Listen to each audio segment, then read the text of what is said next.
বন্ধুরা, আজকে তোমাদের যে গল্পটি বলবো সেটি হলো একটা পরীলোকের গল্প।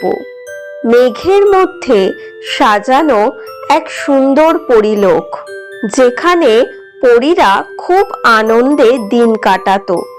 সেখানে ছিল এক রানী পরী, আর রানী পরীর 3 মেয়ে ছিল। তার মধ্যে ছোট মেয়েটি ছিল নীলাম্বিকা নীলপরী। নীলপরী পরীলোকের সবথেকে সুন্দর পরী ছিল। একদিন নীলপরী মেঘের কোলে বসে সাদা মেঘের আড়াল থেকে প্রথম দেখল পৃথিবী লোককে। কি সুন্দর নদী, কি সুন্দর ঝর্ণা, চারিদিক এত মনোরম, এত সুন্দর প্রাকৃতিক দৃশ্য নীলাম্বিকা আগে কখনো দেখেনি। কি অপরূপ সুন্দর এই পৃথিবী! এত সুন্দর জায়গা তো এই পরীলোকেও নেই। এমন সময় অনেক মেঘের গুচ্ছ এসে পৃথিবীকে আড়াল করে দিল। নীলপরীর আর পৃথিবী দেখা হলো না। এ কি, আর তো কিছুই দেখা হলো না, কিন্তু এত সুন্দর পৃথিবী! আমাকে আরো অনেক কাছ থেকে দেখতে হবে এই পৃথিবীকে। কিন্তু পৃথিবীতে যাব কি করে আমি? যাই, বাবাকে গিয়ে এই ব্যাপারে বলতেই হবে। নীলপরী সব কথা ওর বাবাকে গিয়ে বলতেই নীলপরীর বাবা রাজগুরুকে ডেকে পাঠালেন। আর রাজগুরু সব শুনে বলল, হ্যাঁ, পৃথিবীতে যাবার রাস্তা আছে, কিন্তু সময়ের মধ্যে যদি পরীলোকে ফিরে আসা না যায়, তাহলে সে একটা সাধারণ মানুষ হয়ে যাবে। তার পরী হবার সব ক্ষমতাই হারিয়ে ফেলবে, আর কোনোদিনও পরীলোকে ফেরত আসতে পারবে না। না না, তাহলে নীলাম্বিকা, তোমাকে আমি কিছুতেই পৃথিবীতে যেতে দেব না। যদি তুমি সময়ের মধ্যে আসতে না পারো, তখন কি হবে? আর পৃথিবীতে যাবারই বা দরকার কি আছে? তোমার বাকি বোনেরা বা বাকি পরীদের মুখে তো কোনোদিন এমন কথা শুনিনি ওরা পৃথিবীতে যেতে চায়। তাহলে তোমার মনে এই ইচ্ছা কেন জাগলো? মা, আমি মেঘের আড়াল থেকে দেখেছি পৃথিবীকে। পৃথিবী কত সুন্দর! আমি শুধু সবকিছু একবার কাছ থেকে দেখতে চাই।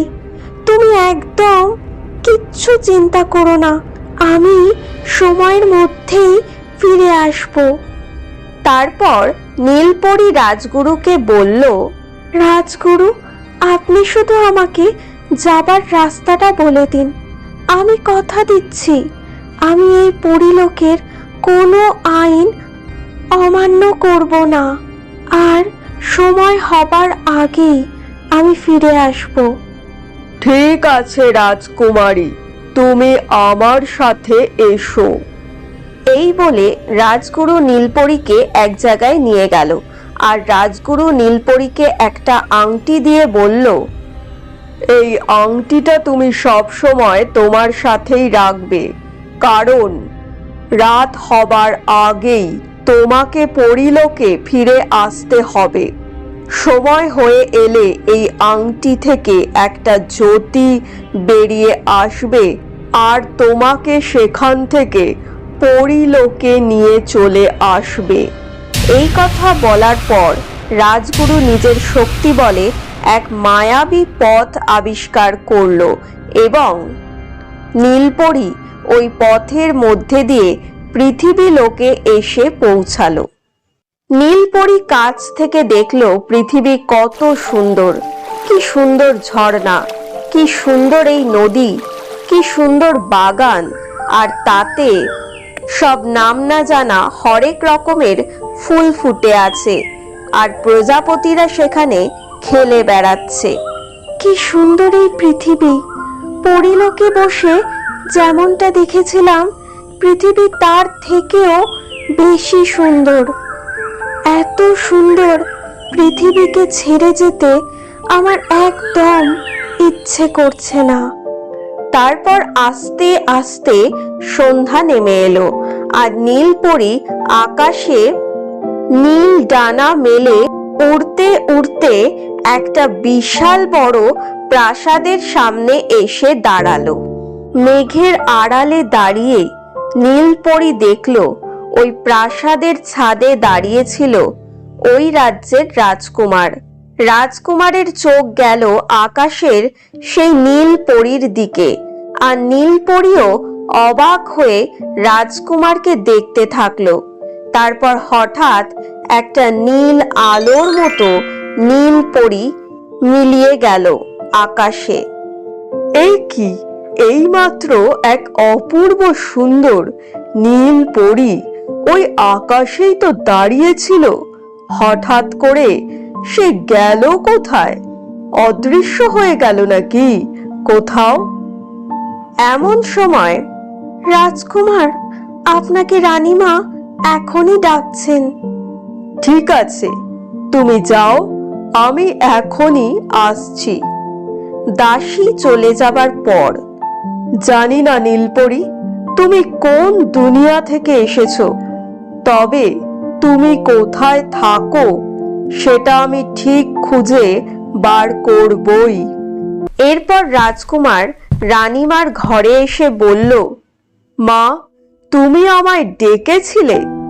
হ্যাঁ কুমার, আসলে আমি তোমার বাবাকে নিয়ে খুব চিন্তায় আছি।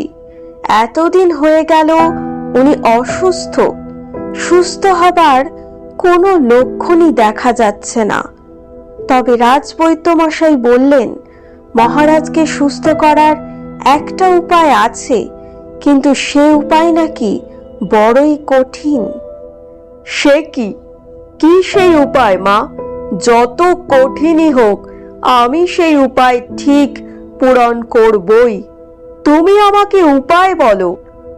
উপায় আমিও জানতে চেয়েছিলাম, কিন্তু রাজবৈদ্যমশাই আমাকে সেই উপায় বলেনি। উপায় তিনি একমাত্র তোমাকেই বলতে চান, তাই কাল উনি তোমাকে ওনার সাথে দেখা করতে বলেছেন। এখন তুমি তোমার ঘরে যাও রাজকুমার। ঠিক আছে মা। অন্যদিকে, কি হলো নীলাম্বিকা?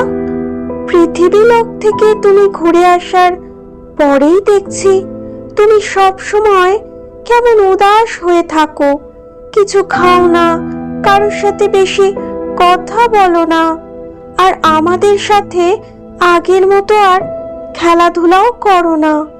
কি হয়েছে তোমার? আমাকে বলবে কি তুমি?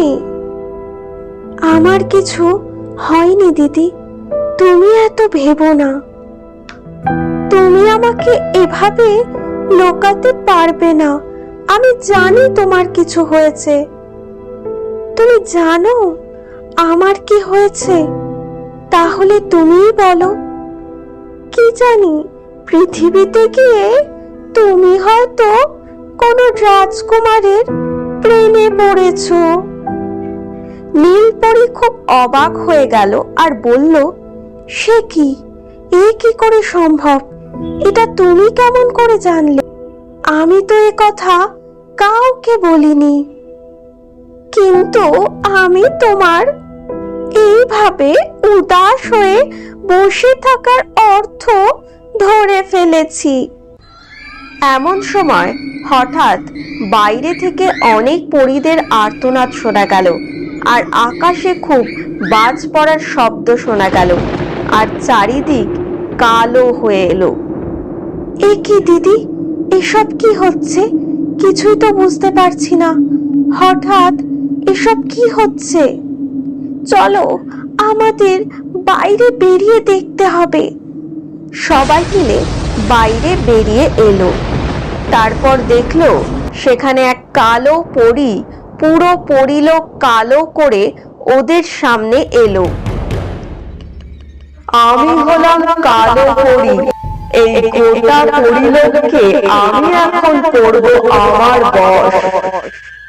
আমার আছে বিশাল ক্ষমতা, কেউ পারবে না আটকাতে আমায়।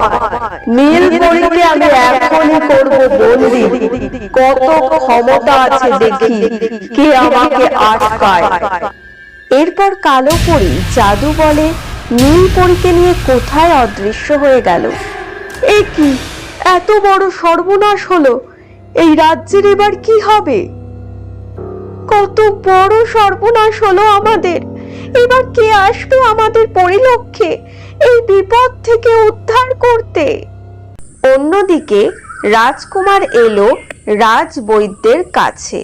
রাজবৈদ্য মশাই, মা আমাকে আপনার কথা সব বলেছিলেন। আপনি নাকি আমাকে মহারাজের অসুস্থতার ব্যাপারে কিছু বলতে চান।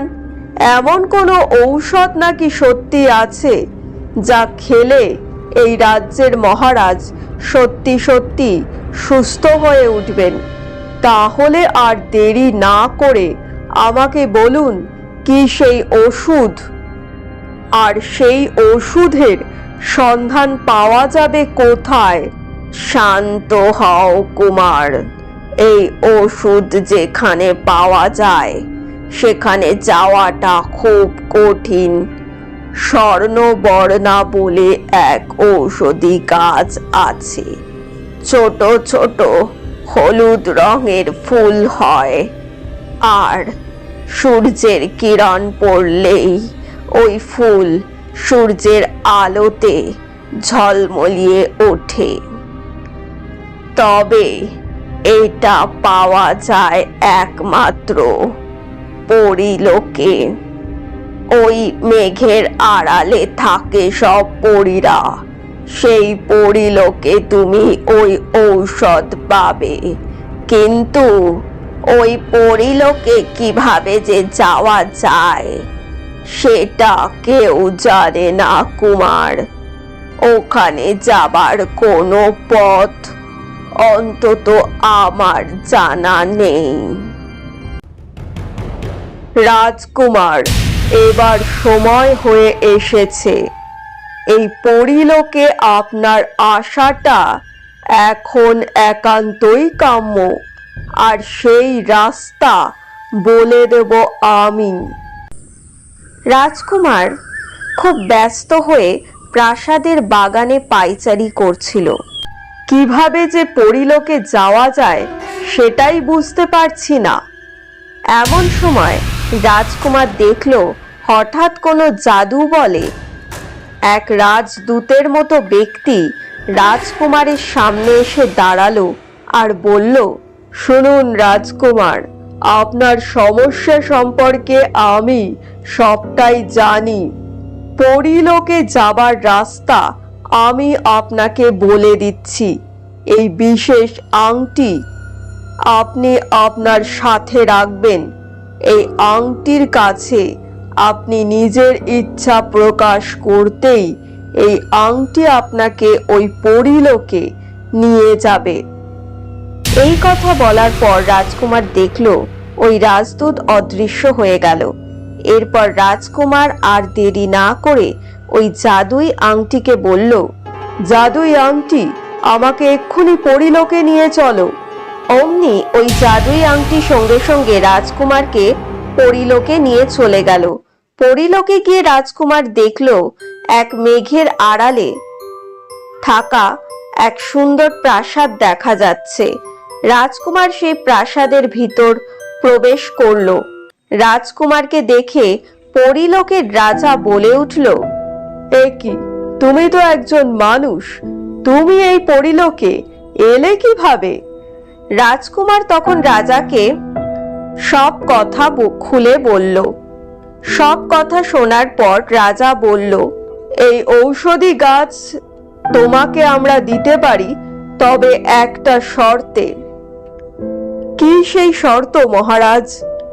এই পরিলোকে থাকে এক ভয়ঙ্কর কালো পরী, সে আমার ছোট মেয়ে নীলপরীকে নিয়ে চলে গেছে। নীলপরীকে যদি তুমি উদ্ধার করে আনতে পারো তবেই ওই ঔষধি গাছ তুমি পাবে।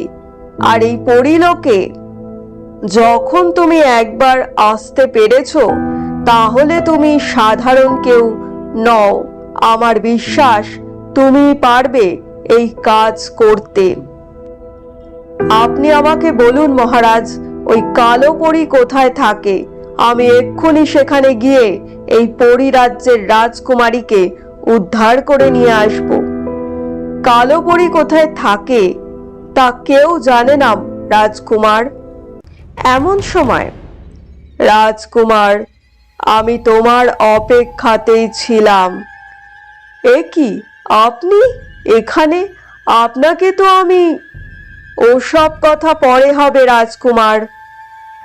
আগে ওই কালো পরীর হাত থেকে ছোট রাজকুমারীকে উদ্ধার করে এই পরী রাজ্যকে তোমাকে বাঁচাতে হবে।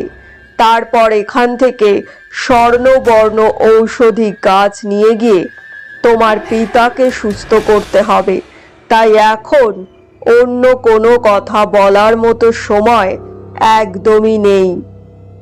কিন্তু আমি ওই কালো পরীর কাছে পৌঁছাবো কি করে? সেই রাস্তা আমি তোমাকে বলে দেব রাজকুমার। তবে কালো পরীকে মেরে রাজকুমারীকে কিভাবে উদ্ধার করতে হবে সেই রাস্তা স্বয়ং তোমাকেই খুঁজে বার করতে হবে। ঠিক আছে, আমি কথা দিচ্ছি আমি রাজকুমারীকে নিয়েই আসব। ঠিক আছে, আবার সাথে চলো তাহলে। এই কথা বলার পর রাজগুরু নিজের শক্তি প্রয়োগ করেন, আর রাজকুমার দেখল গুহার মতো একটা রাস্তা। রাজকুমার, আপনি এই গুহার মধ্যে দিয়েই চলে যান। রাজকুমার ওই গুহার মধ্যে প্রবেশ করলো। তারপর ওই গুহার মধ্যে দিয়ে গিয়ে একটা ভয়ঙ্কর জঙ্গলের মধ্যে এসে পড়ল। এ তো একটা ভয়ঙ্কর জঙ্গল, তার মধ্যে ভীষণই অন্ধকার, কিছুই তো দেখা যাচ্ছে না।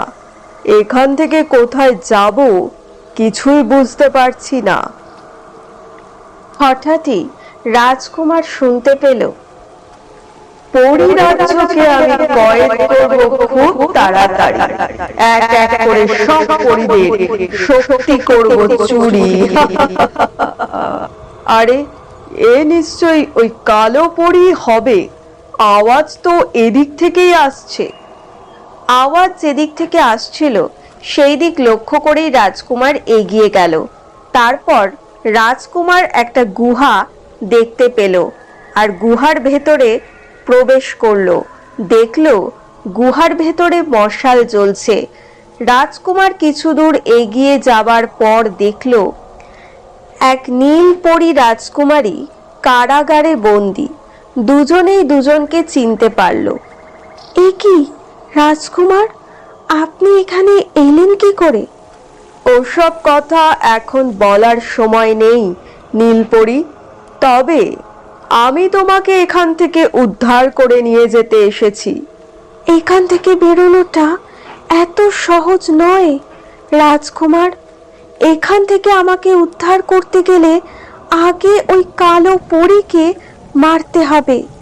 আর কালো পরীকে মারাটা এত সহজ নয়। ওর প্রাণ বন্দি আছে ওরই ঘরে রাখা একটা বাক্সের মধ্যে। ওই বাক্সের মধ্যে একটা জাদুই আয়না আছে। ওই আয়না ভেঙে ফেললে তবেই ওর মৃত্যু হবে। কিন্তু ও যখন রাতে ঘুমায় তখন দুজন দৈত্য ওর ঘরের সামনে পাহারা দেয়। তাই আগে তোমাকে ওই কালো পরীর ঘরে প্রবেশ করতে হবে, যেটা খুবই মুশকিল। তাহলে আমাকে ওই দৈত্য দুজনকে বধ করতে হবে নীলপরী। মানুষের সামান্য তলোয়ারের আঘাতে ওরা মরবে না রাজকুমার। আর যুদ্ধ করতে গেলে কালো পরীরও ঘুম ভেঙে যাবে। তখন আমরা দুজনে আরো বড় বিপদে পড়ব। তবে তুমি এই বিশেষ জাদুই আংটি রাখো। এই আংটির ব্যবহার আমি জানি না, তবে রাজগুরু আমাকে এই আংটিটা দিয়েছিল, বলেছিল খুব বিপদে পড়লে এই আংটি নাকি কাজে লাগবে। রাজকুমার আংটিটা নিয়ে কালো পরীর ঘরের দিকে এগিয়ে গিয়ে দেখলো দুজন দৈত্য ওই ঘরের দুদিকে পাহারা দিচ্ছে। রাজকুমার সাহস করে এগিয়ে গেল ওই দৈত্যের দিকে। হঠাৎ দেখলো ওই আংটি থেকে আলো ঠিকরে বেরিয়ে এসে ওই দৈত্য দুজনকে আঘাত করতেই লুটিয়ে পড়ল। এরপর রাজকুমার কালো পরীর ঘরে প্রবেশ করতেই দেখলো কালো পরী ঘুমাচ্ছে, আর কালো পরীর মাথার কাছেই ওই বাক্স রাখা ছিল। রাজকুমার খুব সাবধানে ওই বাক্স খুলতেই দেখলো সেই জাদুই আয়না। আয়না হাতে নিতেই কালো পরীর ঘুম গেল ভেঙে।